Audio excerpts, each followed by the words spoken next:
Sorry about that, babe. What's up, guys? We're back with another unboxing. This time we're going to be taking a look at Final Fantasy Adventure on the Nintendo Game Boy. To my knowledge, this is complete in box, and I do want to do the disclaimer of I'm doing a voiceover after the fact, so I apologize if I miss anything. Taking a look at the back of the box here, pretty cool. I like the minimalistic style of the Game Boy back of the boxes, at least the early games that came out. Here's the sides, $12.99. Wouldn't that be great? As well as this cat, Belmont, blocking the view here. Inside we have a manual, a map and chart, the tray, the cartridge, and the cartridge holder, which we're going to take a look at now. Unfortunately, the cartridge holder a little broken, but it is what it is. And here is a look at the Game Boy cartridge. Typical, you know, nothing crazy. It's in pretty decent shape. The original battery backup still works, so that's awesome. I think I'm working out a deal with FreakSwat for my backup copy of this, because I ended up getting this one, but yeah, all in all, this version's in pretty good shape, so happy with it. And now let's take a look at the very, very robust instruction manual. Now, I'm not gonna like go in depth here all the way. We're gonna go through the whole thing.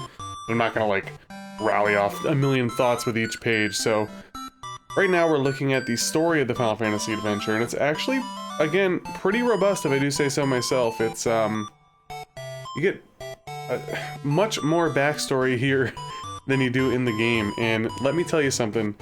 Any questions that I may have asked during the playthrough, oh, they pretty much could have been answered in here. Now, as you guys could expect, I probably didn't sit down and read all 70 whatever pages of this, but when I say that this goes over everything that you need to have for the game, oh, it goes over everything that you need to have for the game. We're talking like breaking down granular stuff like such as naming the characters and how to navigate the menus, let alone we're about to get into, you know, the commands of the game, the items, the weapons, the magic, and all that kind of good stuff. There's just so much stuff in here, man, and it's crazy when you compare it to modern games where you don't even get manuals, you know what I mean? Not only do you not get manuals, but you either have to learn everything on your own, or, you know, obviously there is like a control screen and stuff like that, and some games do have tutorials, but does it go to this level? Absolutely not. And yes, is this a little overkill? Probably. But it's still really, really cool to look at, and you feel like you're getting your money's worth, you know what I mean? This is basically like, not just a manual, it is also a mini strategy guide, which we'll see at the end. But, like, look, we're still going on about the game, learning how to level up, diversifying your level growth, all the spots on the map that you can and cannot walk through, stuff that's in the dungeons. It just keeps going on, dude. It's nuts, honestly. And like I said, anytime that I had any kind of confusion during the game, I probably could have found it in here, but also, you know, this is a very, very big manual, so it's not quite super duper easy to find everything you're looking for instantly. But yeah, going on still. We're still going, people.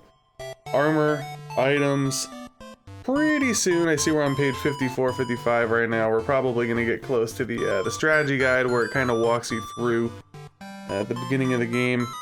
But, I mean, shit, dude, if you actually took the time to read this, you're set, man.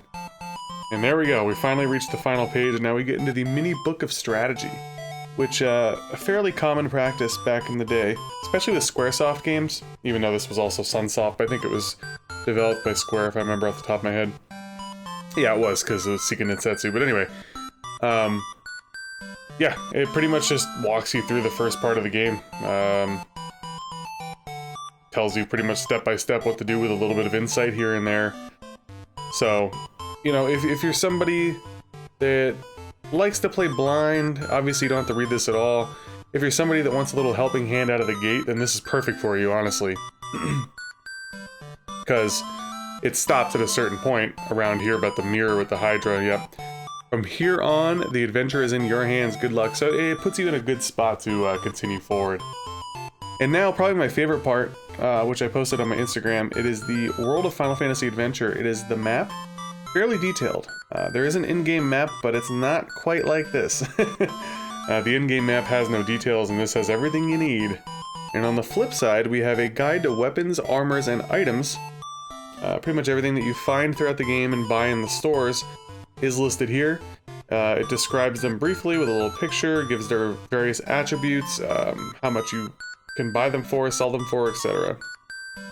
So that's it, guys. That's the Final Fantasy Adventure. To my knowledge, other than random inserts, that's all we got.